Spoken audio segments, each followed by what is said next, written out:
What's up, everybody? Welcome to the Pick Six Podcast, CBS Sports Daily NFL Podcast. I'm Brinson, I'm your host. This is a Week 15 NFL recap. We're going to break down Saturday and Sunday's games. We've actually reserved I think it's a 17 and a half minute time slot for Ryan Wilson to talk about the World Cup final. Very excited about it. I'll be honest. Joining me, by the way, Ryan Wilson and John Breech. What's up, boys? How you doing? Breech, did you know we've decided to give me my own podcast because Brinson refuses to make this read with the first pick podcast? You realize, it's like rude to introduce you and like to come on. With the first pick is a new NFL draft pod hosted by me and NFL GM Rick Spielman. Anyway, we do it every Monday, 2 p.m. live. You can find it wherever you get your podcast. The World Cup final was amazing, and it was electric, man. Electric. It set the stage for another great day of American football after a wonderful international football game, as they call it.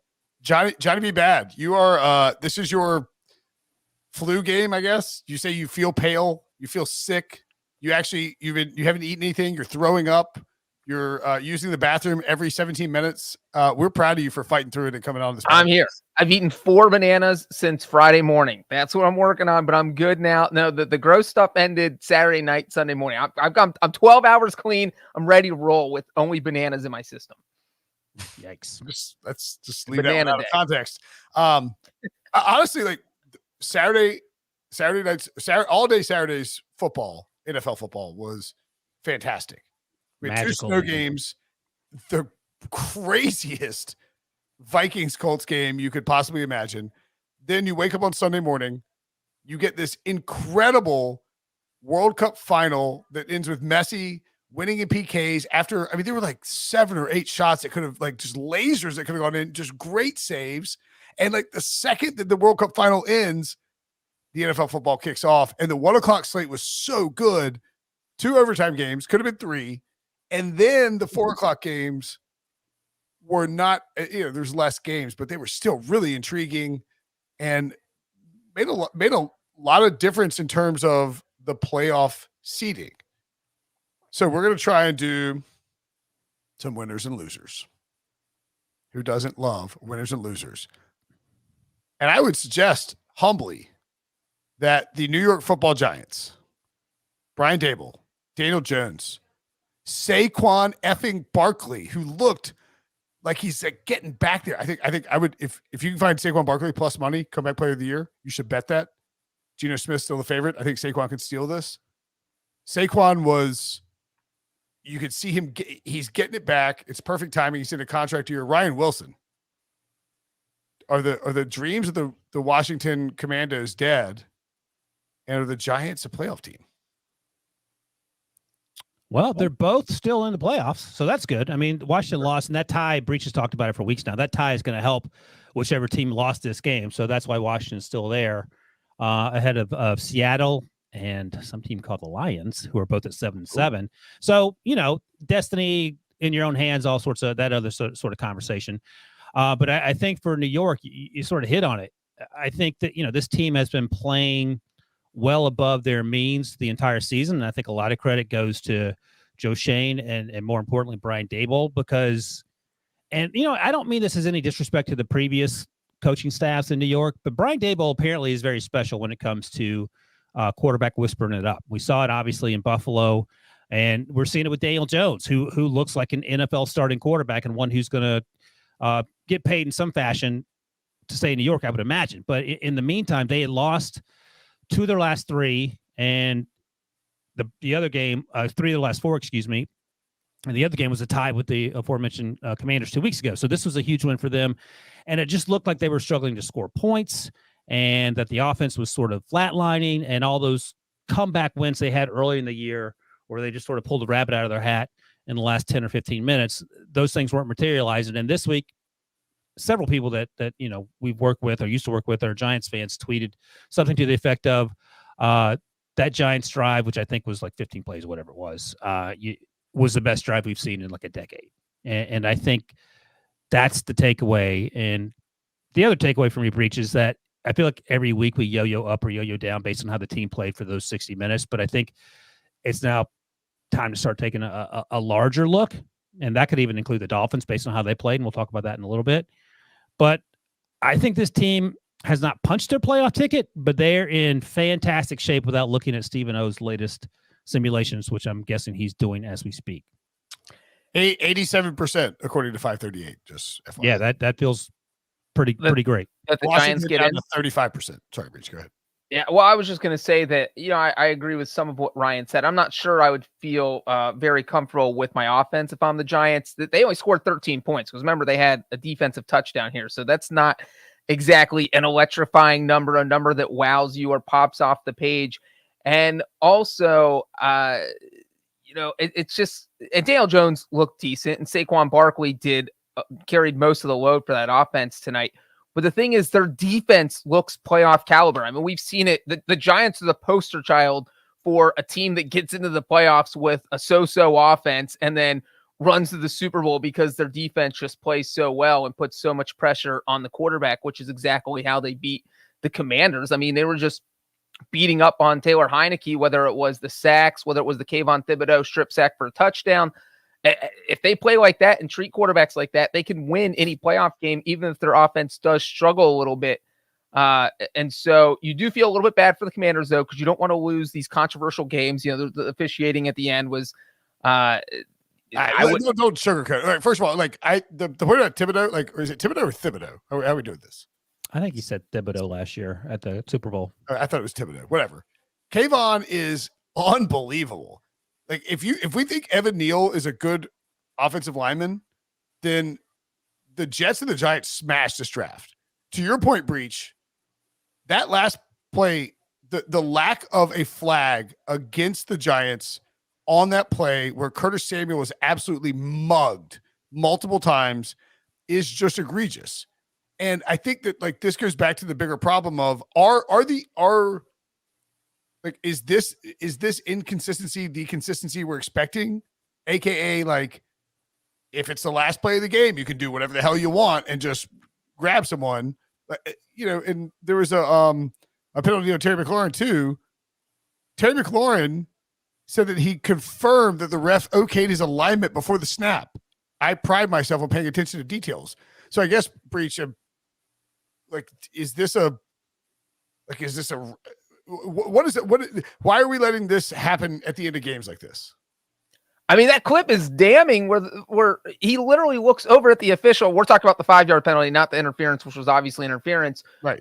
Looking over at the official like, hey, man, am I on the line? Are we good here? And usually the official, if they think you need to move, will tell you. This is not something, this occurs all the time in the NFL. This is nothing that would have been out of the ordinary. And so for the official not to do anything and then throw the flag is just... Breech, let me just interrupt you quickly. Not only did he throw the flag, he threw the flag the millisecond the ball was snapped.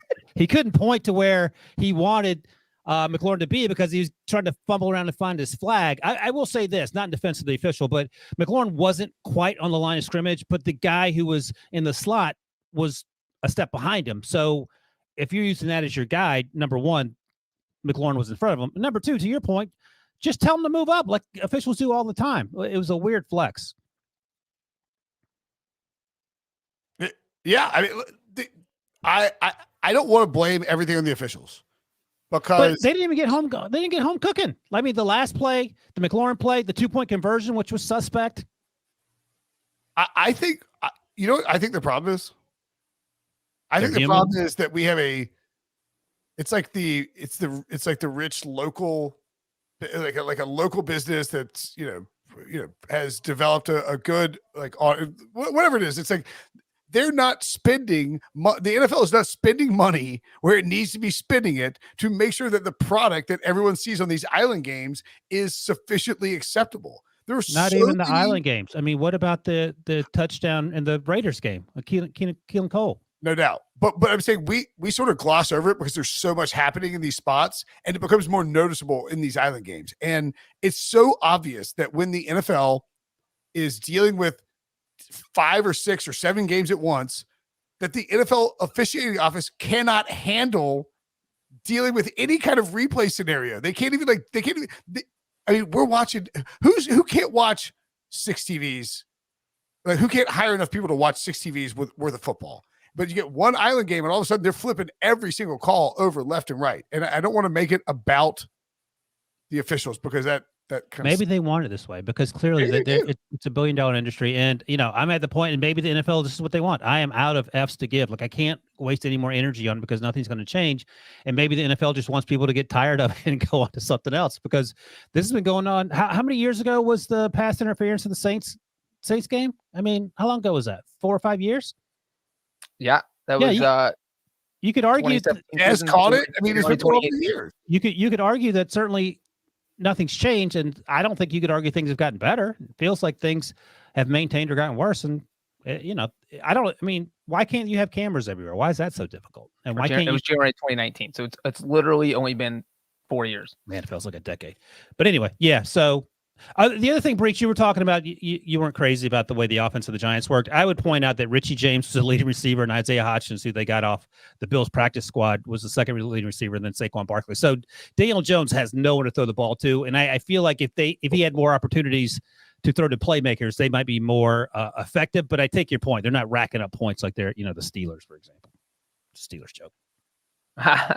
Making fun of your own team. Ha ha ha! Thank you. Yeah, I think that I don't know, man. I think that game. I don't think that game was decided by that final play. There were lots of things that could have happened. It's just every freaking time there's an island game, there's some kind of officiating that is just goes poorly. Daniel Jones, first career win in primetime, previously, courtesy of our crack CBS Sports HQ research team, 0-9 in career in primetime. 12 passing touchdowns, 13 interceptions before. My goodness, that is terrible. But he got the win here. And I do think we'll move on to another game. There's going to be plenty of NFC East discussion, but I do feel like this season has been by far and away. And I think it's a credit to Brian Dable. It's a credit to the Joe Shane, the entire coaching staff, the best season of Daniel Jones' career in the sense that he's played well. They've won games, and he hasn't been a storyline or like a joke. You know what I mean? Absolutely, I agree. Breech is 87%. Yeah, but maybe you're too good of a coach because now you have to give some serious thought to keeping Daniel Jones. Yeah, but I mean that's a good problem to have. It ain't like his name's Andy Dalton or anything. 87% sound about right. Rain Man of the Pick Six. What, for the Giants? Yeah. I feel like they're at 8-5-1 because they win one more game and they're in a pretty comfortable spot because they would get in over any 9-8 team. So, Breech, stamp of approval. New York Giants, congratulations. You know who else is a winner for this slate on Sunday? You know who it is, Wilson. Go ahead. You can apologize. It's fine. Trevor Reginald Lawrence III. Is that his real name? No, but it would be awesome if it were. That would be a totally accurate name for him. I mean, look. I'm not trying to peacock on Trevor Lawrence. I think my take was just perfectly reasonable. What was your take? My take was that Trevor Lawrence will be good, and that last year with Urban Meyer was kind of a wash and a red. Way out on a limb on that one. Go ahead.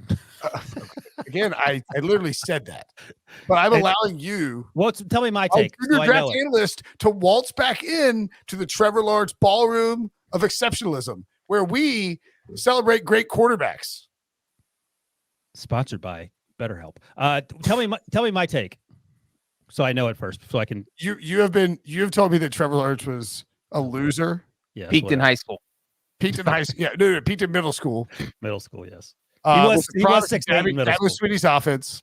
Yeah, was a poor man's Justin Fields and a poorer man's Mac Jones. True, those are all true. And he would be working at a White Castle in 2 years, and that he doesn't really deserve to be in the NFL. Would you like to change? I can't refute any of those things. I asked you in week 4 or 5 or 6 or 7, should we be worried about Justin Fields? Justin Fields. We should be worried about him because he's not going to live much longer. We should be worried about Trevor Lawrence. And after that, he's been playing lights out. I didn't hate Trevor Lawrence. I certainly didn't think he should be benched for Gardner Minshew when they trade him back from Philadelphia for a 3rd round pick back to Jacksonville. I was just asking questions because he wasn't playing well. But I think you were right. Urban Meyer apparently is not good for your NFL future. And he set that poor young man back.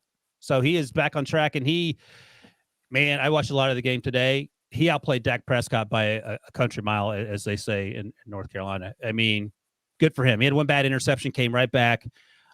matriculated the ball down the field, made some plays with his legs. He did have that fumble that could have proved costly, but it was only him trying to hustle. He had just gotten the first down. He was close to getting in the field goal range, and he got hit from behind. And unlucky play from trying hard. So yeah, I mean, actually, I wrote down in my notes. I said this team is what I say. Basically, this team is next year they're going to be a playoff team, and you could argue. Let's go. Yeah, so I was never down on him. I just had questions. I mean, I didn't think he was Zach Wilson, but I did wonder if it was sort of too much. I'm not. Pete Prisco and I talked about this with the pick spot last week, Breech, and like I'm really not trying to peacock here on Trevor Lawrence. I think that it's very easy in 2022 when we look at these prospects to freak out after one bad year of a highly evaluated player and say, "Oh, he just can't be good." And to me, what we've seen over the last 4 or 5, 6 weeks of Trevor Lawrence, Breech, is like, this guy is going to be an elite level quarterback to me. At the worst, he's a Pro Bowl level quarterback. And if you're the Jaguars, I don't see how you can screw this up. Yeah. I mean, Brinson, I think you hit the nail on the head with the Urban Meyer thing. Your crazy theory panned out that last year felt like a redshirt year. It was a throwaway year, and it wasn't Trevor Lawrence's fault that he got drafted by the most incompetent coaching staff in the history of football. He made it through it. Now he's with a much smarter coach in Doug Peterson, and he had to learn Doug Peterson's offense. He wasn't going to come in there and master it from week one. He slowly got adjusted to it. He's been getting better every single week. That's what you want to see if you're Doug Peterson, if you're a Jacksonville fan, and that's exactly what's happened. And you mentioned the last few games. In his last 6 games, his touchdown to interception ratio is 14-1. And his only interception came today against the Cowboys. And so you're talking about 2 straight games where he's thrown 3 or more touchdown passes. He had never done that in his career. He didn't do that last year with Urban Meyer because that's something that's impossible with Urban Meyer. Urban Meyer's the worst coaching hire in the history of any sport. Yeah, and so you look, if you're Jacksonville, all of a sudden you feel very, very comfortable about your future. You look at the rest of this division, the Colts don't have a quarterback. Tennessee's falling apart at the seams. Houston is Houston. So you're thinking, man, if we have Trevor Lawrence for the next more than a decade, we might be able to start dominating this division. So yeah, I think it feels like Jacksonville's fortunes are starting to change. Clip that. But does that mean they're going to win the division this year?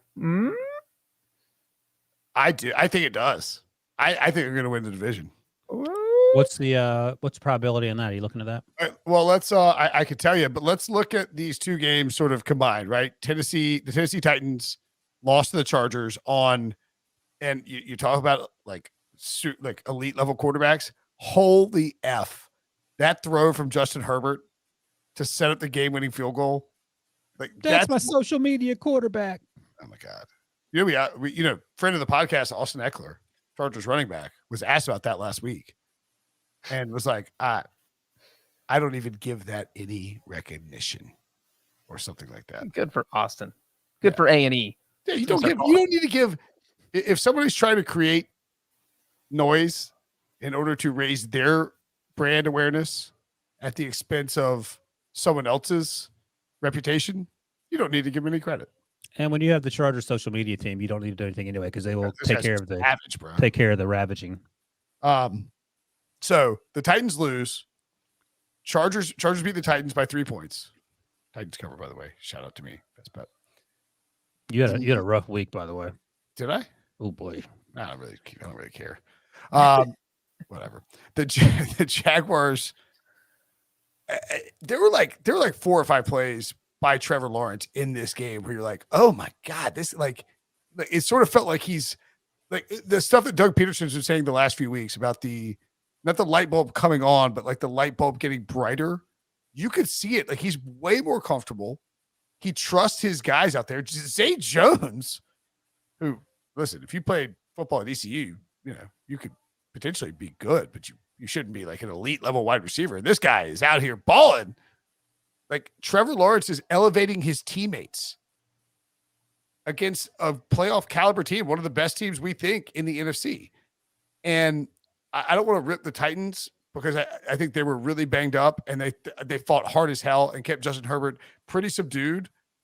But the Jaguars are so live for this division, for the AFC South. 1 game back with 3 games left. Week 18. Who would you take right now if you had to take Jaguars or Titans? Oh boy. Ugh. That's where I'm at. I mean, not that I have a ton of faith in Tennessee. I just don't. I just mentioned this. I don't like to get on the yo-yo roller coaster. I get on it. I don't want to get on it anymore of going back and forth week in and week out of saying these teams are good and bad and then just having my hopes and dreams crushed each and every Sunday night. So I don't know who the Jacksonville Jaguars are. Let me ask you this, Breech. Who do you trust more, the Titans or the Jaguars? I mean, I would. If you would have asked me 3 weeks ago, I would have said Tennessee, but I don't know this Tennessee team. They're just choking away. Tannehill's hurt, so who knows about that? Getting beat up, not going away from Derrick Henry at odd points in a game where they should have been running him the entire game. So the good news is, well, maybe it's not good news. I mean, the Texans are playing incredibly hard. They almost beat the Chiefs, and they almost won last week too, I think. So Tennessee plays Houston at home, then they get the Cowboys, and they finish with Jacksonville. So, I mean, that feels like 1-3 to me. 1-1-1. But the Jaguars are at the Jets, at the aforementioned Texans. And Jets game's this Thursday, so you only have 4 days, and it's on the road. Mike White, I don't know if he'll be back or not. I'm not sure what the plan is with him. Zach Wilson. There was a report on, I believe, from Mike Florio on Sunday night that it is very, very unlikely that Mike White will play Thursday. Zach Wilson didn't do much in terms of playing. I thought he was okay. Okay. Well, he ain't better than Mike White. I thought he was better than the benched guy we thought who might show up and be like murdered by his teammates in the middle of the field guy. Okay. I don't feel good about him going against your boy Trevor Lawrence. Let me put it to you that way. I will take the Jaguars as well. So, yeah, I'm actually now looking at the schedule and considering the Tannehill's injury and just the way it feels like the Titans are letting this thing slip away. Maybe I'm leaning towards the Jaguars. I mean, it's kind of crazy to think that if Dak Prescott doesn't throw this game away, that the Titans essentially could have won the division if Jacksonville had lost, because they would have been 5-9. They would have been 2 games up with 3 games left and really just need to win 1 more game at that point. But doesn't matter. I feel like that Titans Jacksonville game, circle it, because it might be our Sunday night game in week 18. Oh, that's a great call. With the AFC South on the line. Okay. So what are the Chargers? Love them. You guys are trying to bury my guy Brandon Staley. They're playing well. What? I know. You probably feel bad about it. The Chargers to get in the playoffs when we talked about this last week. So they're 8-6. They're the 6th seed. They're ahead of the Dolphins. And actually they're pretty close in terms of their They conference. closed with the Colts, the Rams, and the Broncos. There you Chargers go. get in the playoffs. Nice. There we go. Take that act somewhere else, Sean Payton.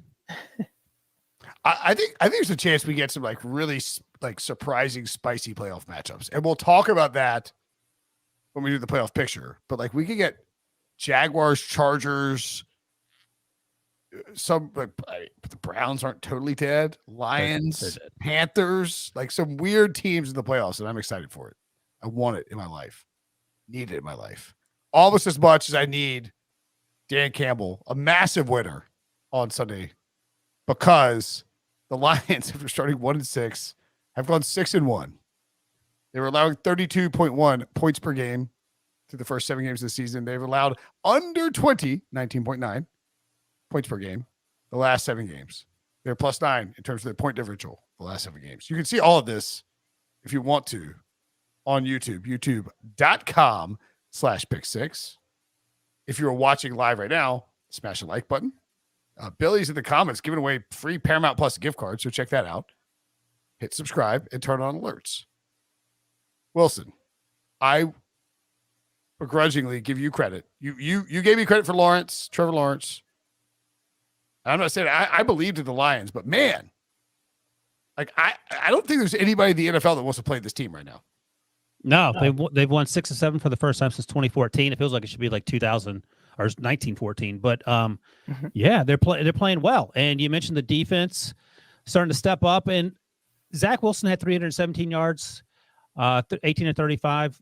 Probably 4 of those throws that were deep completions were just jump balls in which he got lucky. He had a terrible interception in the third quarter. Jared Goff, meanwhile, continues to ball out. No interceptions. I don't think he had any fumbles. He did not. So no turnovers for Jared Goff yet again. Continues to make really good decisions. And they went for it on 4th and inches on their own 49-yard lines with 2 minutes to go. It was 20-17 Detroit at the time. Brock freaking Wright. They don't run the ball. What a hang your onions on the table moment for Dan Campbell. So Jared Goff drops back. It's like, still quarterback sneak. He drops back like, oh my God, he's going to sack. This game's going to turn. Nope. Finds Brock freaking Wright, who rumbles 51 yards, virtually untouched. I don't even know if he got touched on that play, into the end zone for the game deciding, the game sort of convincing score. And then the Jets try to get back into it, and Zerline honked a 58-yard field goal at the buzzer there to make it to remain 2017. It was 17-13, excuse me. The Jets were up when they scored on that 4th and inches. But you're exactly right. No one wants to play the Giants, the Lions, excuse me. Amon-Ra St. Brown is balling out. DeAndre Swift had a good game. Jamal Williams is doing his thing. There's a lot to like about this team, and credit to Dan Campbell, who I would imagine is the front runner for Coach of the Year Coach of the Year. I think that's the trickiest award going right now, man. Nick Sirianni, if the Eagles like go 16-1, Breech, he has to get it right. Yeah, that's a lot of wins. You cannot not give the Sirianni if they go 16. But if you're sure one, but also Kyle Shanahan winning the division down to his 3rd quarterback. Well, that Doug Peterson if they make the playoffs. I think part of it, I don't know how they vote on this. Part of it has to do with carryover from last year. Like the Eagles went to the playoffs last year. San Francisco was good. Kevin O'Connell. They're actually Kevin O'Connell counts too. There is a Drew Densick and I broke this down on the deep dive podcast before the season, but there is you can sort of look at and this is obvious if you think about it. It's the win totals before the season, which is essentially Vegas expectations for a team. How the team that outperforms their win total expectation or their preseason win total the most typically ends up with the Coach of the Year. All right. We'll see. No, dude, if Dan Campbell gets his team in the playoffs, I'm not disputing it. I'm just saying, okay, I got you. I think it's a tough call. Like, all right, so Sirianni. Okay, if you give it to Dan Campbell, the surprise there would be: are they going? They're 7-7 now. Are they getting to 10-7? They're going 9-8, and it is 9-8. I think they have to make the playoffs for him to get the award. So if they go to the playoffs but go 9-8, you think he would win it? And we'll see what else happens with the other besides guys. The Bruce Arians interim year when he won Coach of the Year, when he filled in for Chuck Pagano. Do you guys know if a coach has ever won Coach of the Year in a season where they finished with single-digit wins? I would presume that the answer is no. I'm going yes 5 times. Actually, that does seem like a sneaky trick Breech question. It is a sneaky trick Breech question. The answer is yes, and you get 1 guess on the last time it happened. 1947. It was Ron Rivera, wasn't it? No, it was Jimmy Johnson, 1990 with the Cowboys. Oh, they went 7-9 the year after they went 1-15. So there was a huge, 6-win improvement. And that's kind of what you're saying here with Dan Campbell, to be such a huge improvement that you don't have a choice but to give it to him. You also have to think about will Cliff Kingsbury steal votes away from Dan Campbell? Yeah, that is a huge concern. In all seriousness, you do need to think about the fact that this year, unlike other years, they're like Pete Briscoe, who's a voter, one of the 50 voters for these awards, gets to write down 3 names for Coach of the Year. First, second, and third. First place gets 3 points, second place gets 2 points, and third place gets 1 point. That's completely different from how they've done it before. So if Pete and these voters want to reward Dan Campbell with a ton of second place votes, and then like some guys vote for Dan Campbell first, he could steal it from Sirianni, whereas in the past that probably wouldn't have happened. Just worth noting. So, Breech, the Jets are now 7-7. The Lions are now 7-7. Both are 9th in their respective conferences. The Lions have the hurdle of the Giants and Washington being in front of them, both with a tie. But which team, in your mind, when you do your little Breech Rain Man analytics, has the best chance of finding their way inside the playoff bubble? I would say not the Jets. Love it. That's, you know what, is that we need to throw Robert Saleh under the bus for his lack of timeout usage at the end of this game. I mean, you end up playing for a 58-yard field goal, and I believe they even ended the game with a timeout in their pocket when there were two different parts on their final drive where they just let over 20 seconds run off trying to run the next play. So there's no reason for your kicker to be forced to hit 58-yard field goal in that weather when you had two plays where you could have saved 15 to 20 seconds at least once. I'm laughing, Breech, because the next to last play of the game was 4th and 18, and Zach Wilson runs around like he's being chased down an alley and throws up another arm punt that Elijah Moore catches for 19 yards. And time hadn't run off, but they were able to get 1 second left on the clock. But if you go back 2 minutes and use the timeouts a little more wisely, you don't have to worry about all that nonsense at the end of the game to set up the 58-yarder that Zerline eventually pulled left, I believe. I mean, we make fun of coaches for not understanding clock management. We ripped Jeff Saturday when it happened, saying, "Oh, he's an interim coach," but this happens with regular head coaches. Andy Reid did it for like a decade, like really poorly in the playoffs and the regular season. So the Jets overachieved this year. Good job, Robert Saleh, but it just doesn't feel like they're getting to the playoffs. Well, you guys kill me for this all the time, but I'm like, look, if you go 15-2 and you're the number 1 seed in the NFC and you just run into a hot team in the playoffs, it could still be a good season. Now it's a disappointment, but it can be a good season. The Jets are in that area. They are going to have a good season, but ultimately it may end up being a disappointment. No, the Jets conversation makes sense. The 13-1 team losing the first round, that team does not feel good about it. The Jets are overachieving in Breech's to Breech's point. Same with the Lions. Scott yes, Murphy. exactly. Scott Scott Murphy. Zach Wilson, like they're related, and Ryan can't stand that branch of the family. Absolutely, 100%. Like he's like we got to go see him for Christmas, and I'm like, ugh. He's gonna have some stupid Zach's story. on Ryan's mom's side, and Russell is on Ryan's dad's side. Russell, it turns out, is adopted, Breech. We just found that out the other day. Somebody we were like on an NC State text. It's like, can we take Russell? Like, can we just move Russell out and put Jacoby Brissett in the ring honor? Like, we just boom, roasted. Thank you. All right, let's take a break, and when we come back, we'll tell you why the Miami Dolphins, despite losing on Saturday, are actually winners. Next. So the Miami Dolphins lost to the Bills. It was a great game. I don't recall, Breech, and this is like right in your wheelhouse, ever hearing a NFL PA announcer declare that if a football player on the field is hit with a snowball, that the home team will be hit with a 15-yard penalty. And yet we got that on Saturday.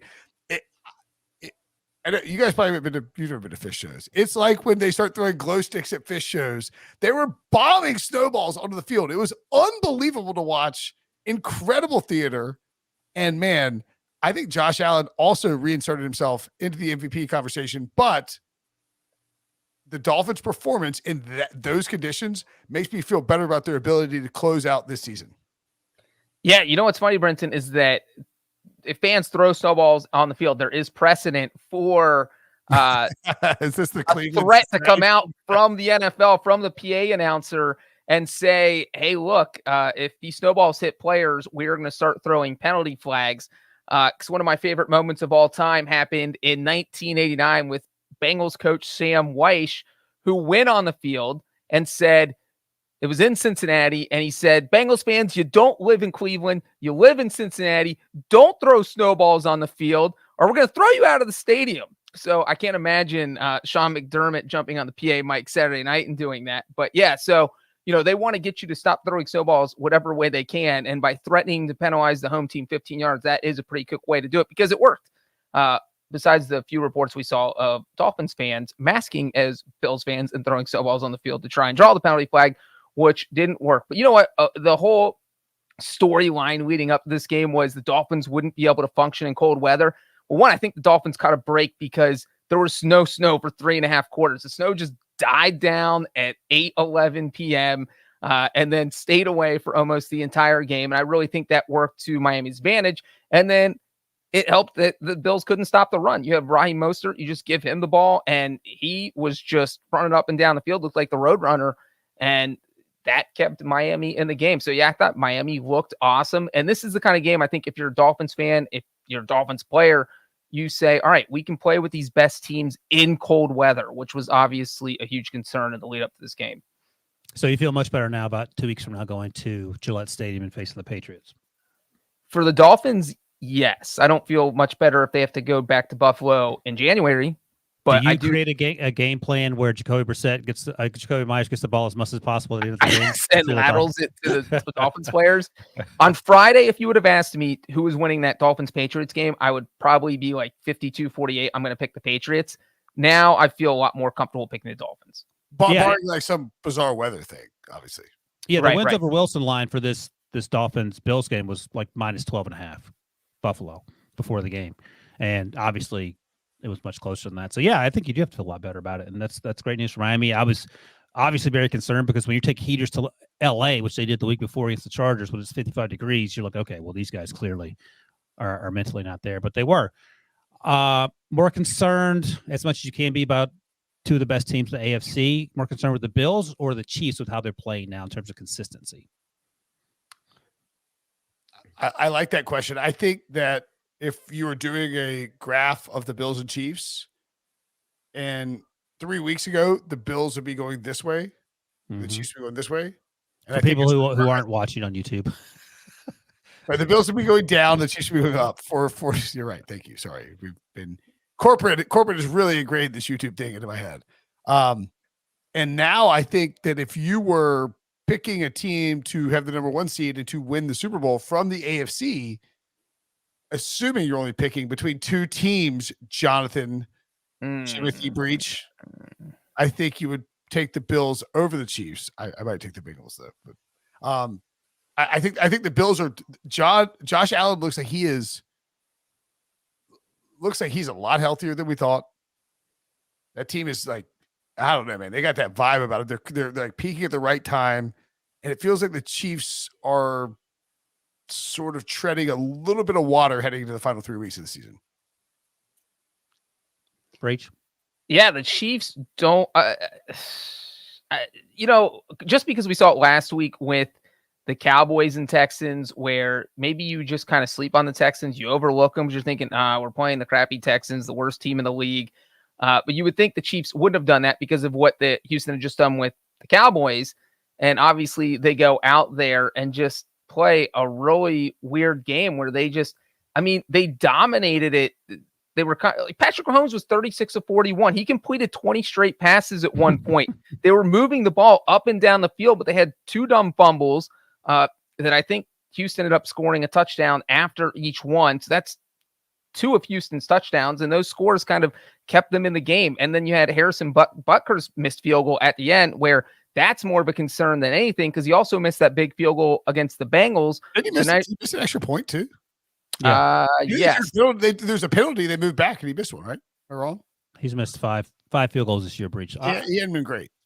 Kickers are wildly inconsistent and should never warrant your trust. Yeah, he missed the PAT right before halftime. And so you have the missed field goal, the missed PAT. And, like the Chiefs are like a cat that kind of toys with its food, and they know they're better than the Texans.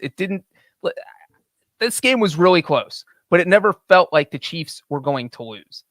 Does that make sense? It does, because the Texans find a way, whatever the game, whether it's going 4 quarters or overtime, the last 2 plays, the Texans are going to shoot themselves in the foot, and then they're going to stand up and try to get to the phone, and they're going to shoot themselves in the face. So KC punted the ball in overtime. The very next play, Davis Dumbass Mills fumbles the ball. The very next play after that, I think McKinnon rips one off for the game-winning touchdown. in By overtime. the way, I told multiple people not to start Jerry McKinnon this week in fantasy. So Wow. everything's. Are you mailing them checks now? No, I'm ducking their calls. But I think this Texas team would have. This is not like a huge. McKinnon scores 24 points in standard leagues. I think it would have he went huge. Even more in PPR leagues. I think they would have like 4 or 5 wins if David Culley was the coach. I think they're playing hard for Lovey, man. This team is. They're 1-12-1. They have no talent, and they just got rid of Jack Easterby, and I think maybe that whatever Paul that was over the organization, perhaps that fog is clearing. They did play hard for David Culley, no doubt about it, but they're playing hard for Lovey, and I think the takeaway is if you hire the right coach, they've been good the last 2 weeks. They fought hard as double-digit underdogs the last 2 weeks. Without a quarterback, they have a rotating group of quarterbacks. And you as our senior draft analyst. Thank you. Trying to stock up at this point. They're drafting somebody else, right? Well, they're the first overall pick. I would take Bryce Young. NFL teams don't like him because he's small. They have another first-round pick as well, so hopefully they get like an offensive lineman or a wide receiver or an edge rusher. When you win one game, you can draft anyone to get better. So last year they did a good job with their picks, and they do a good job this year with their because they had 2 last year too. I would call Nick Saban and be like, "Hey, who should we draft?" And then take the other person he doesn't suggest, knowing that he doesn't want the best player to go to Houston. Chiefs in good shape, 11-3, hit their over on the win total. They haven't looked dominant the last few weeks. I think the Bills have looked better, but both to me, it's Bills, Chiefs, Eagles, and do you want to put anybody else in that top tier? Bengals, man, what are you doing? Yeah, you purposely not putting the Bengals in there? Bills, Chiefs, Eagles? It's called a setup, guys. It's where what I do is I set it up and you jump in, Bengals fan, and say, I would like to take the Bengals. And then I reply and say, how about this? We're going to watch this clip, and then we'll talk about the Bengals next. Next person that sees anybody throw anything onto this field, point them out, and get them out of here. You don't live in Cleveland. You live in Cincinnati. R.I.P. Sam. What a man. All right. We're gonna I guess we don't have to take a break. Breech, you want to talk about the Bengals? Oh, right now what's happening? I don't know. The entire reformatting of the show has completely confused me on what we're doing. Well, I'll just say about the Bengals real quick. This was nice and their ugliest first half I have seen them play all year. I mean, this was absolutely atrocious. Even if you give the Buccaneers credit and say they played better than they have over the past few weeks, I mean, this was just classic Bengals where what was classic pre-2022? Well, the classic part is usually what happens against division teams, the Steelers in week 1, the Browns in the first meeting, where something crazy happens on the first possession. In this case, it was a tipped interception. Yep. And then the wheels just fall off the wagon and they can't get anything together. I was most surprised that their defense could not get any pressure on Tom Brady and that Brady was absolutely dicing him up. And then, yes, they did lose Sam Hubbard. They had already lost Trey Hendrickson. Those are 2 guys that you need in there to rush the passer. But, you got to deal with injuries, and you cannot let a Buccaneers team that has 0 offense and has been horrible on offense just beat you up like that and put up 17 points in one half. Yeah, they had us the first half. I'm not going to lie. They had us. We weren't defeated. That's the best use of that clip yet. Good job, Billy. So, Breech, they're down 17-0 at halftime, as you mentioned. And I ask you this occasionally because the Bengals typically aren't down anymore. Were you worried at any point over the first 30 minutes that the Bengals were not going to win this football game? I told Billy I was so sure the Bengals were going to win. I actually live bet them at halftime. Good for you. And I don't like betting on the Bengals ever because if they lose, you don't want to lose money and your team loses. But either you or Brinson want to stand up for Tom Brady and this Buccaneers team, or are you guys officially? Oh, I'm still on Tom Brady. On the Tom Brady train. Tony Romo was on it at the end of the broadcast. Well, I think this game proves pretty good. This game it proves Brinson's theory that if that first half Tom Brady comes out in a playoff game, you're gonna poop your pants. You're gonna be like, "Where was this guy? You fought down 17-3 in the playoffs." Why didn't the Bengals do that then? Because they got Joe Burrow. He's colder than ice. They won the Super Bowl last year. Nothing phases them. They're good. They lost the Super Bowl last year to Matthew Stafford, but that's what. Yeah, what universe did you just arrive from? Where the Bengals won the Super Bowl? If you get to the Super Bowl, they were. Did you not watch the AFC Championship where they were trailing by 18 points? these deficits don't phase them. Okay, fool's But gold. when you're talking about the playoffs, when you're talking about what happens if it's Mike McCarthy's Cowboys behind 17-0 in the second quarter, you don't think Mike McCarthy's gonna be like, oh my God, what is happening? The football gods hate me. It's just a setup for Brinson, I'm trying to back up your point. You're sitting I'm here. not laughing. I'm not laughing at you. I'm laughing at something else. Breech, how much better would this Bengals team be if Dan Campbell were their coach? I don't know. Probably You not. wouldn't take Dan Campbell right now, straight up? Yeah, I think I would take Zach Taylor. Oh boy. I mean, have you not watched? Dan Campbell makes some dumb in-game decisions. He's not. Have you seen Zach Taylor? Who's I 2 for have. 10 on I mean, fourth downs?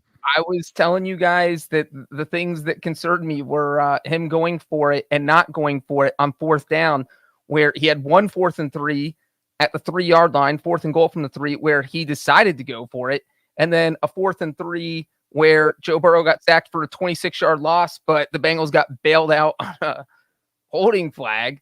There's no rhyme or reason to his in-game decisions. I think you tweeted that this is the worst loss of Brady's career, point differential-wise. Is that right? This was the worst blown lead at home in Brady's career. He had never his team had never blown a lead of 17 points or more in a home game. So let me follow that up by saying some team, Mike McCarthy perhaps, will be worried if they're down 17-0 against this Bucs team in the first half. The second half, Tom Brady looked like he was halfway to 90 years old, which he is, and he looked like he did not want to be out there. He did not look like he could throw the ball where he wanted to throw it. The mistakes seemed to pile up quite quickly, and that team looked pretty dejected once it became clear that they were not going to win. Yeah, he tied. Well, the thing is, the wheels fell off the wagon for Tampa. It started with their first possession when they ran a fake punt and apparently forgot to tell their up back that a fake punt was coming. Yeah, Gio Bernard, the snap goes right to him instead of the punter. And he's like, what the hell's going on, guys? Why did you snap me the ball? And it just falls to the ground. And then he falls deep on in Buccaneers territory. Right. Yeah, that was the line of scrimmage was the 26. So you're talking the snap hit him when he was standing at like the 18 or 19-yard line. And so, I mean, that was a disaster. I don't know how you let that happen. I don't know how you call a fake punt and do not let the up back know that a fake punt has been called. That is inexplicable. And then obviously Brady threw 2 picks, also had an inexcusable interception or lost fumble. I mean, it was just a disaster for Brady especially when you compare it to how well he played in the first half. Do you ever remember seeing a entire quarter of possessions by a single professional football team where every drive resulted in a turnover? No. Assume we're counting turnover on downs, 4 plays, -1 yards, turnover on downs, 5 plays, 26 yards, interception, 3 plays, -8 yards, fumble, 3 plays, 13 yards, fumble. That is the Tom Brady-led Tampa Bay Buccaneers with a 17-0 halftime lead. Like, what the hell, man?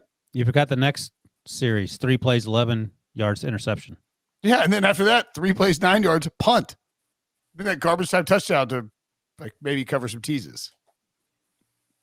Yeah, but hey, you keep pushing them on the end of the play. Guess who the biggest winner on Sunday was? You get the Buccaneers. You get the dance. You got Tom Brady. I would not rule anything out. I would. Yeah, I mean, luckily they play in that dog dookie division. Someone left a comment said I shouldn't say dog dookie anymore. So dog dookie, maybe that's better. And the only reason that someone won in the Falcons Saints game is because Andy Dalton led the Saints to victory. And also the Falcons quarterback quit last week and they replaced him with a rookie who hadn't played until today. So, yeah, I mean, it was Carolina had an opportunity. They let it slip through their fingers against the Mitch Trubisky-led Steelers team. And I don't know which team is the best team in this division in terms of the way they're playing week in and week out. But this is a lot of truly terrible football. And you guys can talk yourself into Tom Brady if you want to. I gave Brinson this fun fact earlier. The NFC South is 1-13 this year against the AFC North. Did we figure out what the one win was? I hope it's the Steelers. It was the Falcons. Damn it. Yeah, they did. The Actually, Steelers? the Steelers. No, the Steelers might be 4-0. Was the Falcons over the They beat the Browns. There it is. By 3. This is probably this is a good Billy. Let's toss a little post-it note on this. But is this NFC, just quickly, we can say yes or no and move on. Is this NFC South rendition the worst division in the history of football? Well, the NFC East has been pretty bad in recent years. I have to go back and check. I mean, the Panthers have gone to the playoffs as the division champion with a 500 or lower record, I believe, twice. The Seahawks did it and nearly did it twice, 2 years in a row. The Beastquake year. Just asking. But the thing is, all those playoff teams have in common. They won. They win playoff games. They make playoff runs. They win playoff games. Ooh. This year is going to be the exception. Maybe we shouldn't be trashing the teams with losing records. Breech, I got to tell you, I am so aggressively rooting for Tom Brady to win. I didn't think I'd ever want to see Tom Brady in another Super Bowl because this is like, we've been to a bunch of Super Bowls, whatever. Seeing him in a bunch of them. He's always there. I don't want to see him again, but I want to see him this year just for you, Wilson. Okay. That's fine. That's fine by me. Yeah. If Tom Brady and the Buccaneers are in the Super Bowl this year, you're getting dragged. Okay. I'm fine with that. He sucks. They suck. They're a terrible team. I mean, they're 6-8 and they got who sucks? They got curb stomped after going up 17-0. Thomas. So the Commanders were the last team to win a division with a losing record. That was in 2020. That was the COVID year, 7-9. They lost in the wild card round. But the Panthers you were talking about won the division in 2014, 7-8-1. They won their wild card game, and then obviously the Seahawks with the Beastquake in 2010 after they went 7-9. All right, Wilson, we're gonna play a quick game just for posterity. I'm gonna say a string of words, and you're gonna say either sucks or doesn't suck. Thomas, Edward, Patrick, Brady Jr. GOAT. Does he sucks or doesn't suck? He's having a very tough year. He's not playing well. I think he would say that. He sucks. The Tampa Bay Buccaneers in 2022. They're hot garbage. I mean, that's not even up for debate. I just wanted you like saying Tom. That's Brady fine. I sucks. mean, it's not any grand secret what you're trying to do. Billy told me to ask you that. I'm sorry. I doubt that he did, but that even so, I mean, you act like I'm going on a huge limb. The They're Buccaneers have played terribly. They're awful. So Jalen Hurts threw 3-second prediction. Who wins the NFC South? Panthers. Still, I don't know. I'm not answering that question on just. I'm just refusing to answer because I hate this division. I'm going to go Buccaneers just because. I was saying Panthers. They have a game lead and the whole division's horrible, so that game means a lot. But I don't hate the Panthers, Brinson. Jalen Hurts, did he win or lose this weekend in terms of his MVP chances? Josh Allen played great. Mahomes was fine, like treaded water. I think. Mahomes was good, but he wasn't didn't have some explosive performance. Completed 20 in a row. That's pretty good. No. I mean, but I'm saying, Mahomes didn't have this wow moment where he obliterated the Texans, and people were like, "All right, he's the favorite now." All right, who else? Is in the mix? Joseph, Edward, Patrick, Burrow Jr. took down Tom Brady to maybe slide into the top 3. So did Jalen Hurts hurt or help his MVP chances this weekend? It's not like, Joe Burrow only threw for 200 yards. He'd have 4 touchdowns, but again, they were playing a team with a bunch of JV folks out there. In terms of Jalen Hurts, I don't think he hurt himself. I mean 3 rushing touchdowns is obviously. He had. You mentioned the 2 interceptions, but he had previously thrown an interception. He only had 1 prior to that in the last however many weeks, so he was due. You mentioned the 3 rushing touchdowns, ran for 61 yards, still threw for 315. A.J. Brown was wearing fools out. So was Devontae Smith. Feel free to cite this stat on the YouTube screen. Billy just put it in the graphic. Says most games with multiple rushing touchdowns. Cam Newton has 10. Number 2 is Jalen Hurts at 8. So shout out to Otto Graham with 7. That's awesome. And Jack Kemp, Senator Jack Kemp Breech also has 7. Yeah. Also, we should note that and I don't like to give this unnamed former producer much credit, but Debo called Jalen Hurts a top 5 rushing quarterback of all time last year. I think he's right. He's on to something. Yeah, he definitely did hurt himself. In fact, I would argue it's not like when Alabama plays Troy in week 9 and they win 28-21 and it affects their ranking the following week in the AP poll. The Bears, they're an NFL team. They have NFL players out there. Justin Fields is fighting for his life, sometimes literally. Yeah, I think Jalen Hurts helped himself with the way he played, and I don't know who's going to win. Like this feels like one of the best MVP races that I can remember, but maybe I'm just have a short memory about these things. Yeah, I mean, I don't know that it's the best, only because I feel like Hurts, I don't want to say he's the runaway favorite right now, but I have a hard time seeing him lose it unless somebody goes off between now and the end of the season. I don't feel like, unless Mahomes has a 5 touchdown game somewhere in here, I'm not sure it's going to be easy for him because, he closed his last 2 games are Broncos Raiders. You're playing 2 teams that might have losing records, Seahawks on Christmas Eve. So they're going to need,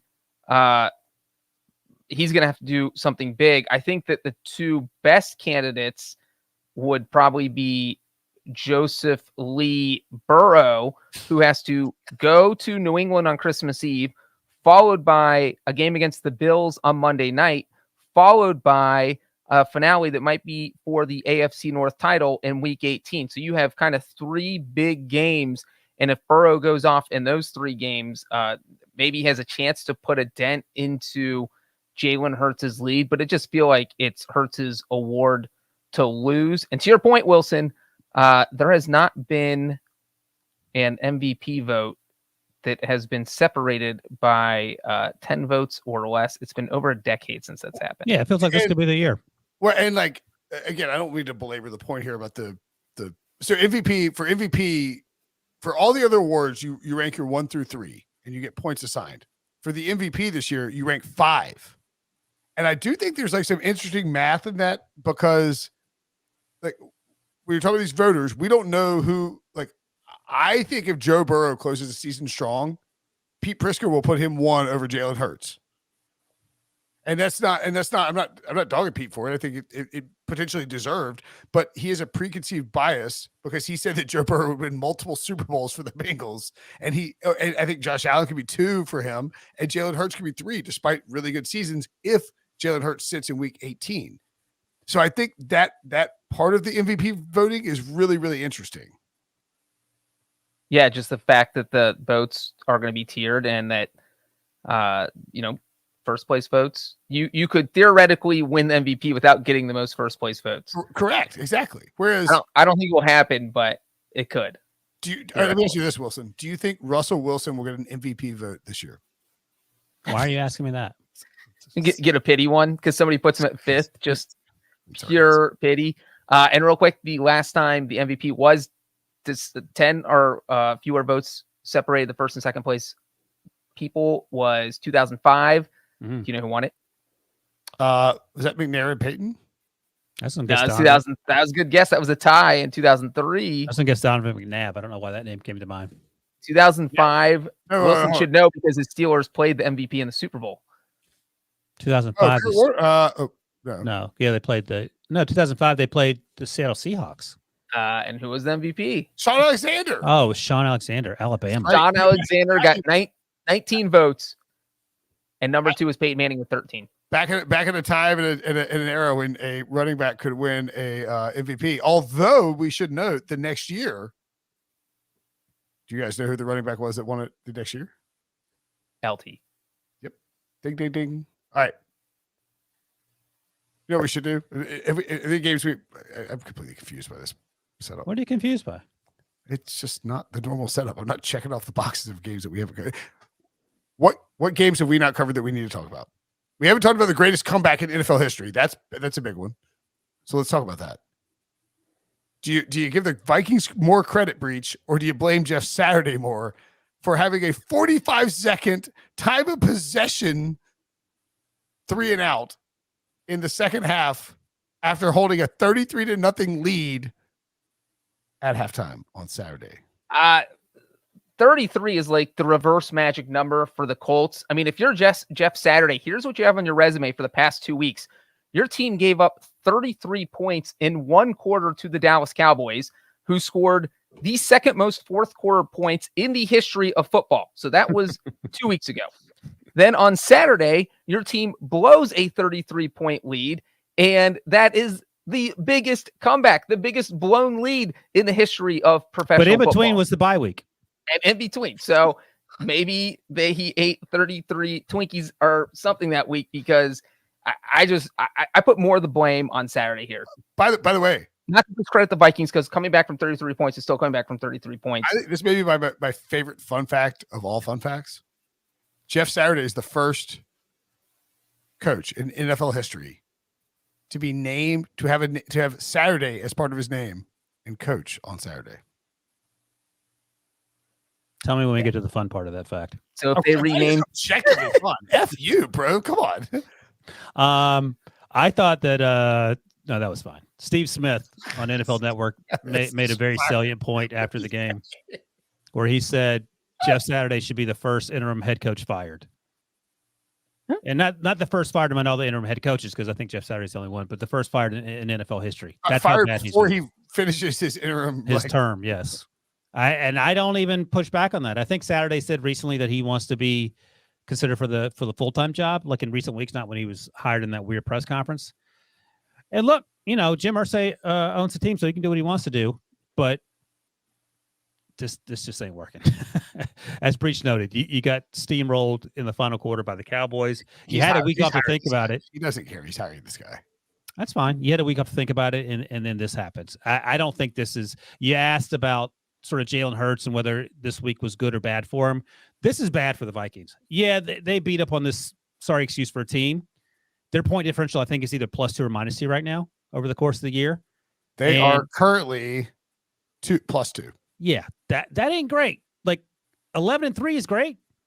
You're down 33-0 to the freaking Colts at halftime in a game where you could clinch a division at home. Like, I was wincing when Matt Ryan was throwing the ball. You could tell his arm hurt so bad, and he's still carving up this Vikings. And I know Vikings fans are so angry at Ed Donatel for the way he plays defense. Everyone just plays off and gives up these huge cushions and gives up big plays, and nothing's changing. He said, we're not changing. It's too late in the season. So when you don't face Matt Ryan, who can barely hold his arm above his head, it's going to be an issue. And we've seen the cracks in the dam over the last, month of the season. So yes, it's a win. Yes, they're 11-3. Those are all great things. But I got some huge concerns. I don't know if you feel similarly, Breech. So before you jump in, Breech, I would point out the graphic here on YouTube. Most one-score wins in 14 games in a season in NFL history. 2022 Minnesota Vikings, 10. 2019 Seahawks, 10. The Giants in 86 and the Oilers in 78 had 9 each. I don't know what the three of the bottom have in terms of their losses. The Vikings are 10-0 in one-score games. This is a house of cards, right? The 2019 Seahawks were 11-5, and they lost in the divisional roundup. They lost in the divisional round. The 1986 New York Giants, on the other hand, that's the team the Vikings would like to emulate. That team went 14-2 and won the Super Bowl. Right, so but what was the record? Were they like 9-0 in one-score games? No, they lost. They lost 2 one-score games. Bill Parcells and our colleague Phil Simms, who's fantastic. They went 10-2 or 9-2 in one-score games. But their other 5 wins, they were destroying opponents, which we have not seen from the Vikings. Right. And they also never lost a game by more than 5 points, which we're not seeing from the Vikings. Vikings, when they lose, they get smashed. They have some bad losses. And you almost have to go back, 36 years to find a team that was able to do what the Vikings are trying to do. The Vikings are just a weird team. They perplex us every week. Every week they do something where we're like, we cannot give them credit, but we should give them credit. And then once you give them credit, you're like, why do we give them credit? They didn't deserve the credit. And just talk yourself in circles, because that's what they do to you. It's Kirk Cousins looks horrible, and then he throws for 460 yards, and the defense can't stop anyone. And then they shut down the team in the final quarter and a half. And it's unbelievable trying to figure out anything with this team. So I do think it is worth pointing out that and I'm not suggesting that Kirby Cousins, your boy Ryan, is anywhere on the level of Tom Brady. No one's saying that. But the NFL playoffs is a very volatile situation. Dude, the Vikings. Go ahead. Weird stuff can happen in the playoffs. The Vikings can absolutely get weirdly hot and just run the table and get to the Super Bowl and win a Super Bowl. Do I think it'll happen? No. But like the Buccaneers, if you're in the dance, you have an opportunity to close things out. Okay. Well, let's start putting some wins over Brinson numbers on these things. So what are the chances that the Tampa Bay Buccaneers win a playoff game? What do you have that percentage at? I don't know, 45. That's way too high. What about the Vikings? Vikings is much higher. Better home. They're playing a lower seed and they have a home playoff game. Okay. What are you giving them? I think the Vikings are like 65. Okay. So just for Football Outsider's sake, I was looking them up real quick. Somehow Tampa Bay is 13th in DVOA, which is hysterical. But that's where they're 13th. They're ahead of Cleveland and the Packers, who are right behind them. Minnesota is 21st. I think I said this last week too. They're just ahead of the Saints and the Broncos. So that gives you some indication and actually lends credence to your argument that the Buccaneers perhaps could catch, lightning in a bottle. The Vikings feel like that's a huge ask. Again, agreed completely. But the Giants have 2 Super Bowls that they really didn't deserve to win. They just got hot and ran the table. 36 years ago. Well, we saw the Packers did it in 2010.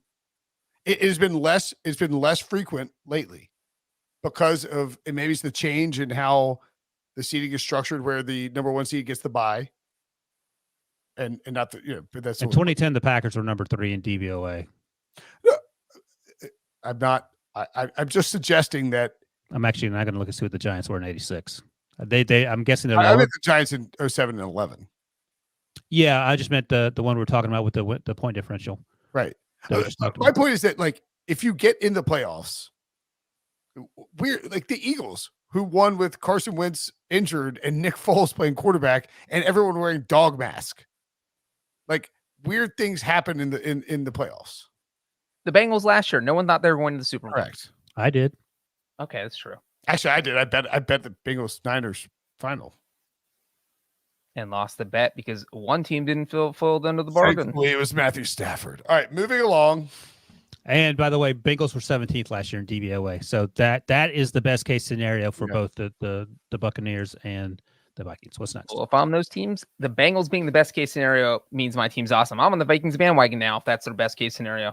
Let's Bengals Vikings Super Bowl. We're talking about the Cowboys. We cover the Cowboys. Cover the stinky NFC South. God, it's so stinky. We covered stinky Jeff Saturday.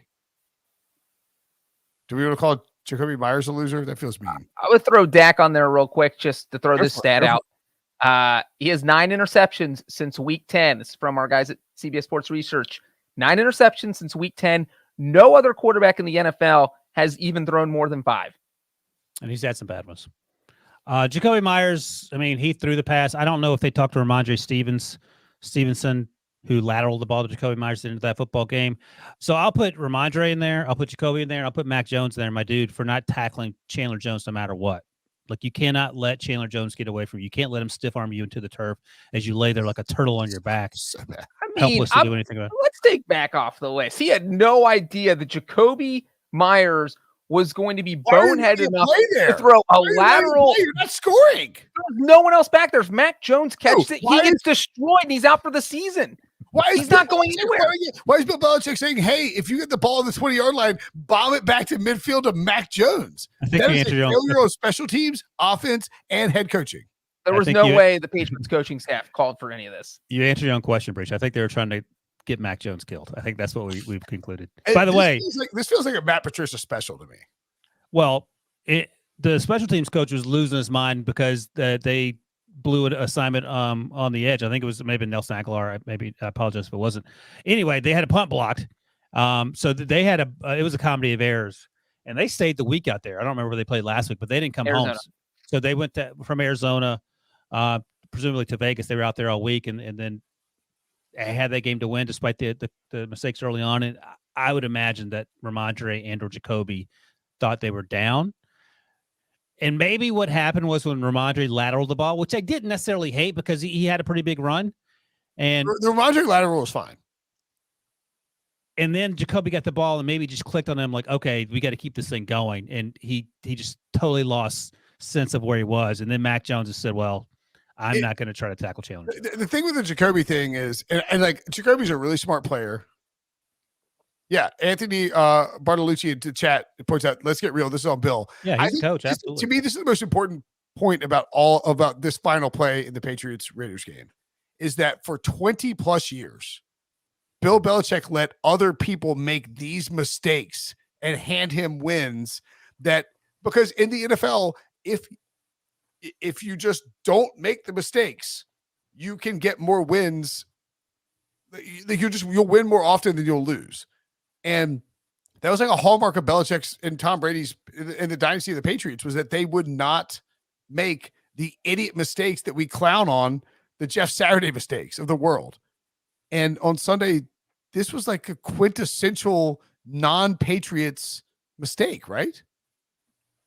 Yes, it was. And you can blame Belichick here, obviously, because he's the head coach and the buck stops here. And if you are going to blame, I still think this is entirely a player issue. The players went rogue and decided for some reason. You don't lateral it unless you're losing for this exact reason. If you were in a tie game, you let it go to overtime. But that being said, Belichick, as the head coach, should have known with 3 seconds left at your own 45, you either are going for a touchdown or you're going for overtime. Don't make this ambiguous. Don't confuse your players.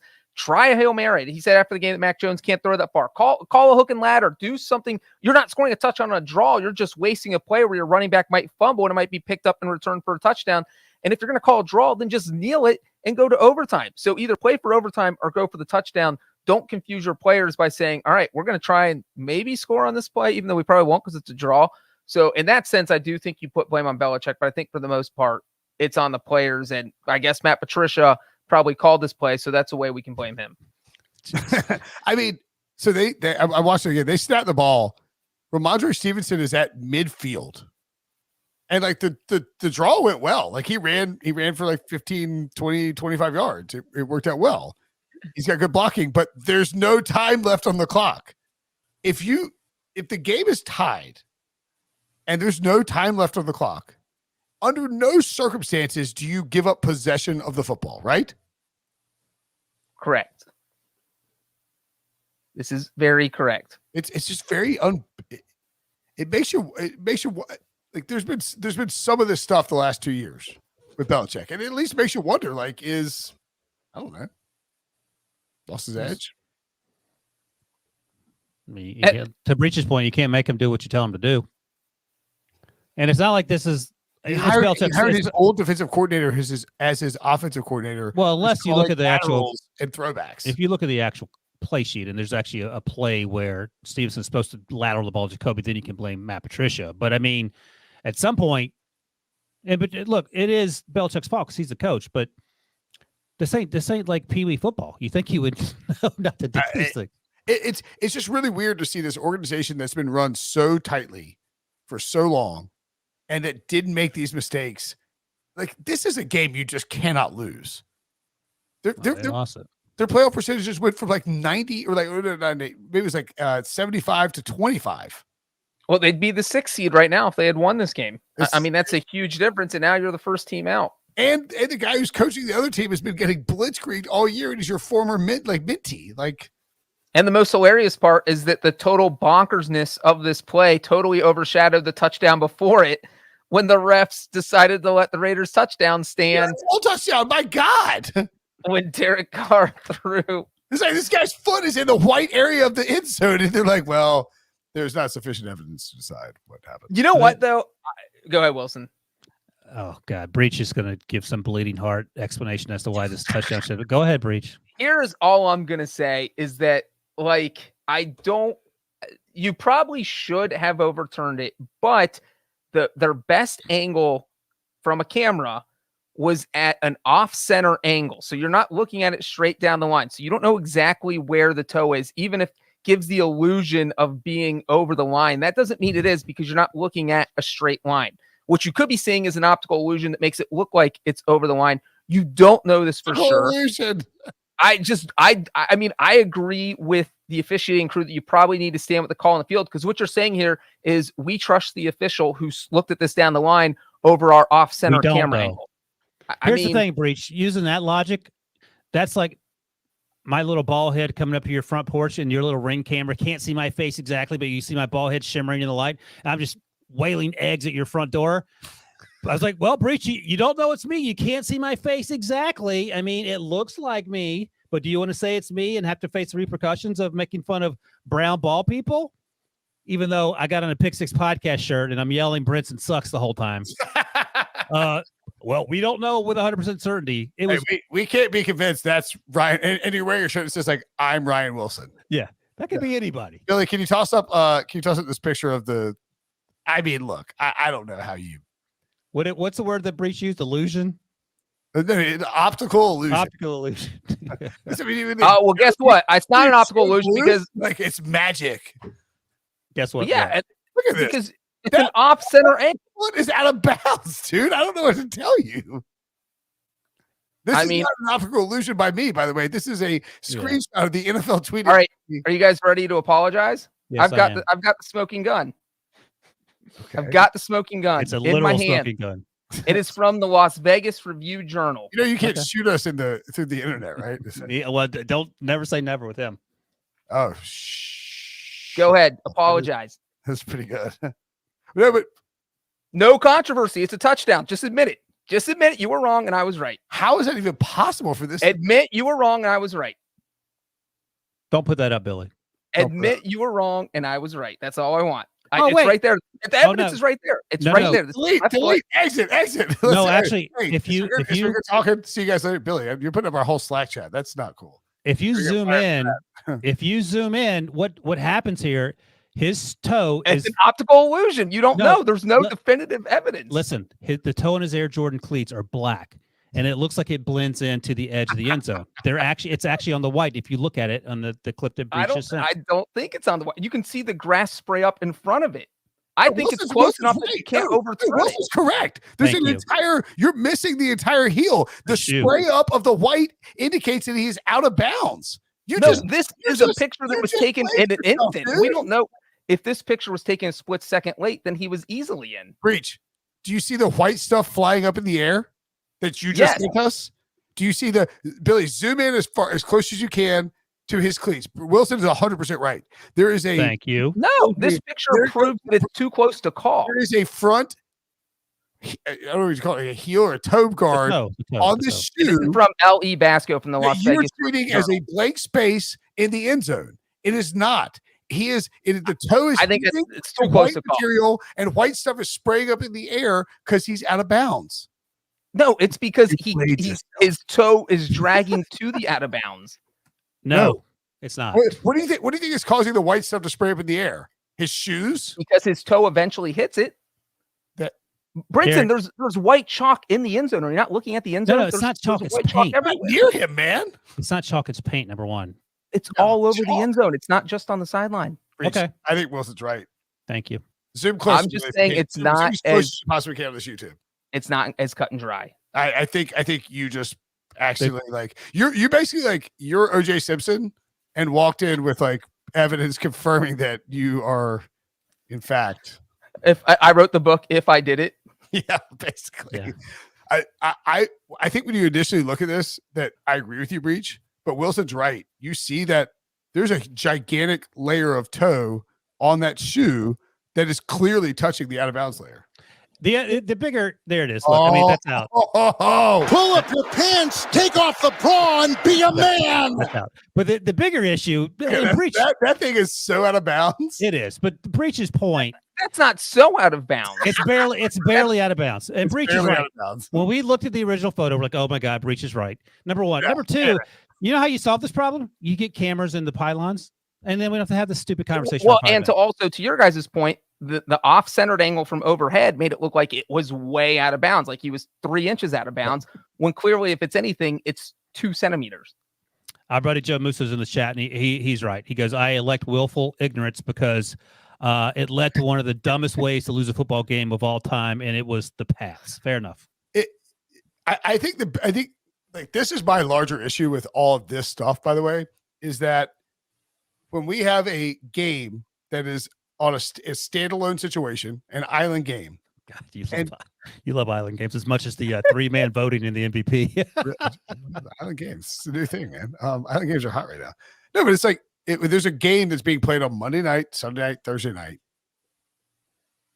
That game, or a playoff game, every single time, if there's a like kind of a close but probably pretty obvious officiating situation, they get an immediate overturn from the NFL offices in New York. When there's 10 games going on, somehow these guys can't handle watching 10 games. It's insane.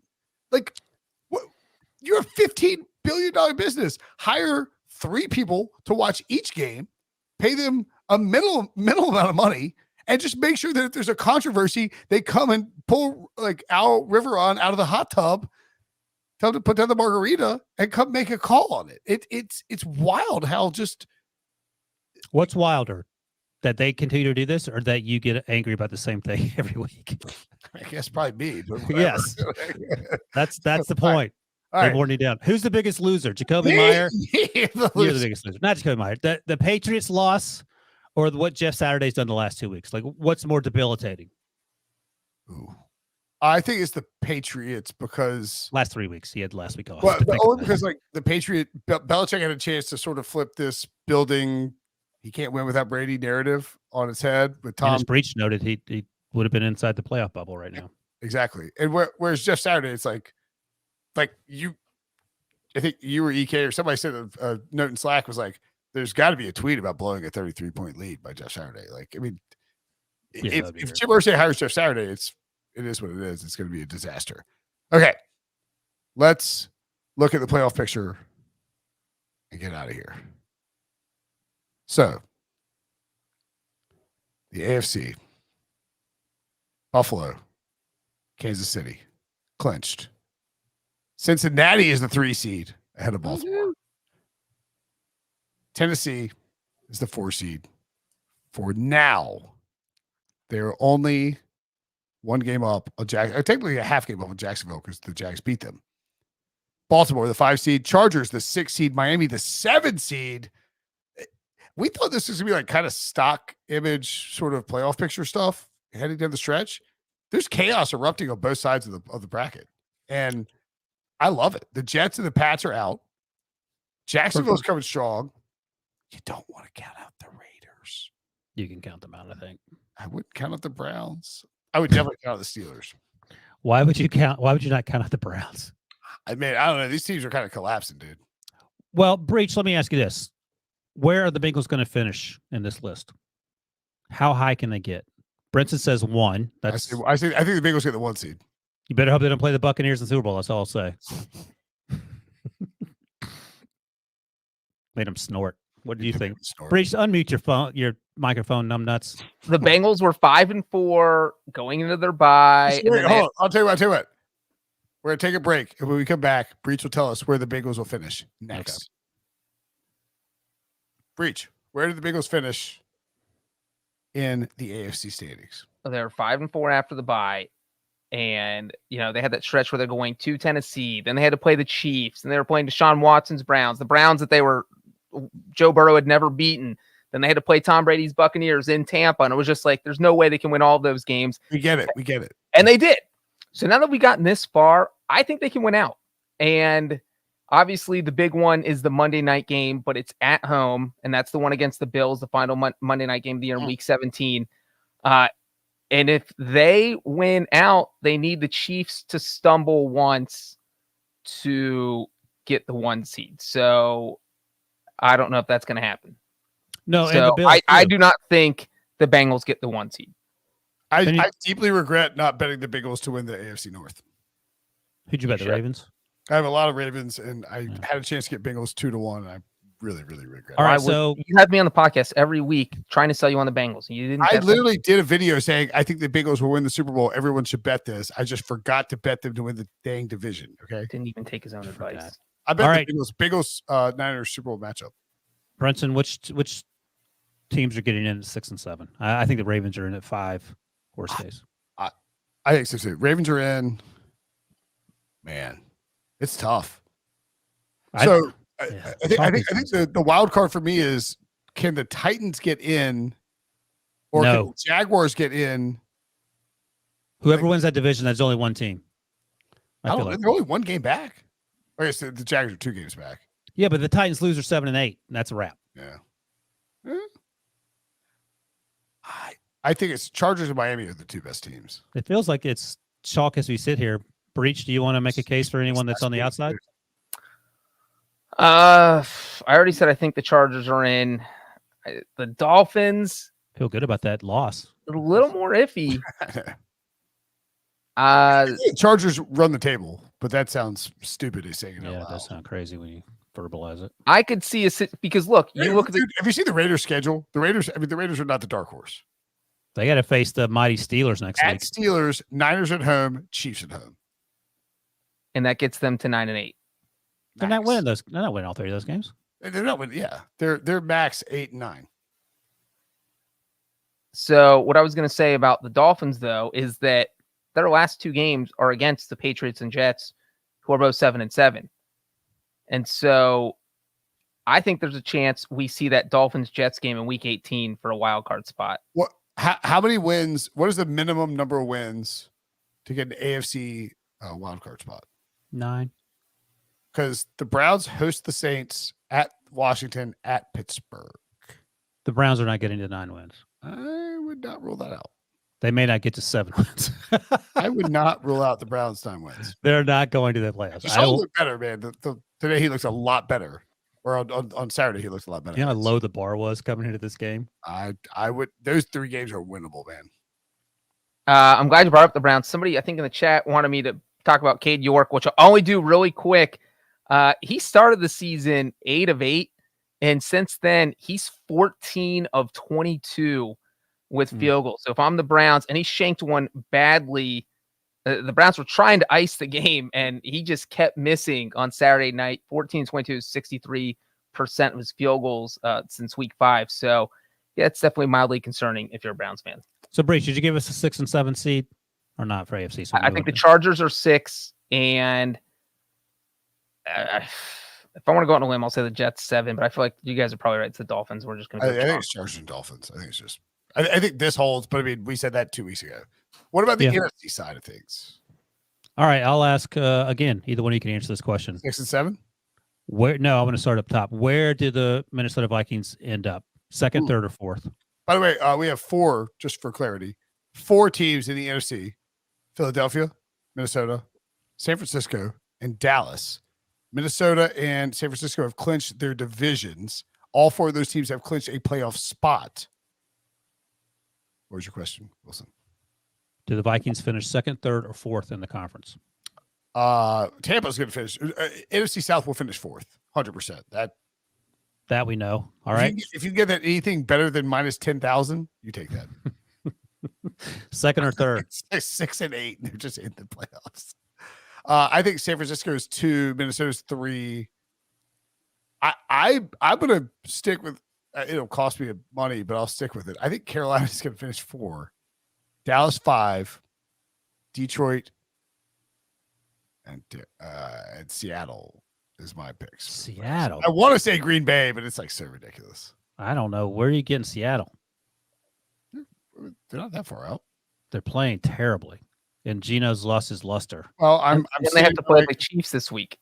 Well, they're going to beat the Chiefs. Geno Smith revenge game. Then he gets the Jets for another revenge game. There you go. What's the Chiefs revenge angle? It's he's went to Kansas City one time on his way to the draft and stopped there and hates this town. All right, fair enough. I would go with Detroit just because they're my sentimental favorite to get in, and then I really want Detroit to get in. I don't know if I don't want to trust this Giants team based on the way they played just on Sunday night because they've sort of been iffy. Are they better than Washington, or is Washington better than New York? I'll repeat this again. I tweeted this at our editor Dan Schneider, but like this is like the 2017 Bills team all over again. You got I don't know if that's who's that more disrespectful to. No, it's a team that is not as good as the level of they're not as good as their record. They're playing above their head. They're going to make the playoffs and get smoked in a wild card game.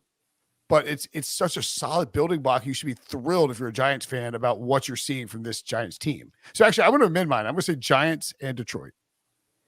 Yeah, I'm sort of leaning that way. I don't trust. I like Taylor Heineke as in terms of entertaining football, but I wouldn't trust him to like play consistently and not make mistakes. He had a couple mistakes on Sunday night that cost him. Breech. I tweeted that Taylor Heineke's America's quarterback and didn't realize it apparently is like terrible. Like people were like, "Oh, I enjoy your mentions." I was like, "What?" What'd you say he was? He's like he drinks Busch Light. He runs around. He's a maniac. He's just fun, entertaining quarterback. Why were people angry about that? I don't know. I didn't look it up. I'm going to go 49ers 2, Vikings 3, Buccaneers 4, Cowboys 5, Giants 6, Lions 7. Oh, everyone's on the Lions bandwagon. Don't jinx it. Lions and Giants. Well, I was just looking at the Commanders' schedule, and I don't know if they're going to win 2 more games. They still have to face the 49ers, the Cowboys, and then the Browns. Okay. The Panthers are idiots for trying to like beat the. I mean, I guess they have to because Steve Wilkes is the coach. They want to win, but like, go lose the Lions next week. Get a high draft pick. Get a quarterback, guys. Come on. Anything else for the playoff race? Lions, 49ers in the wild card round. That'd be fun. No, it would not be fun. Jared Goff going back to California. It would not be fun for Detroit. What? They will toss Detroit. No, they won't. Lions, Vikings, however. Not if Dan Campbell bites all of their kneecaps off, Brinson. How are they going to play with no kneecaps? Are you see that's old? That's like talking about Philly fans throwing batteries, man. And No, we You don't find that suspicious? Not at all. I don't find that suspicious at all. Detroit. That's it. Thanks for watching. Thanks for listening. Incredible weekend of football. 3 weekends of regular season football left. We'll be live way too often. We'll be live on Christmas night, by the way. Christmas night. We're going to have Christmas wine and Christmas bread and Christmas cookies and Elf on the Shelf Christmas for us, bread. not everybody else. I just want everybody to get that stuff ready. I'm not getting Elf. What a scam that thing is. It's just fantastic. I hope everyone enjoys their Elf on the Shelf. Don't buy the accessories. Thanks for watching. Breech is our elf on the shelf. Breech is going to be pounding like Christmas mead. Be pounding Pepto-Bismol at the end of this podcast. Thanks for watching. Thanks for listening. For Wilson, for Breech, I'm Brinson. See you guys later. Happy holidays.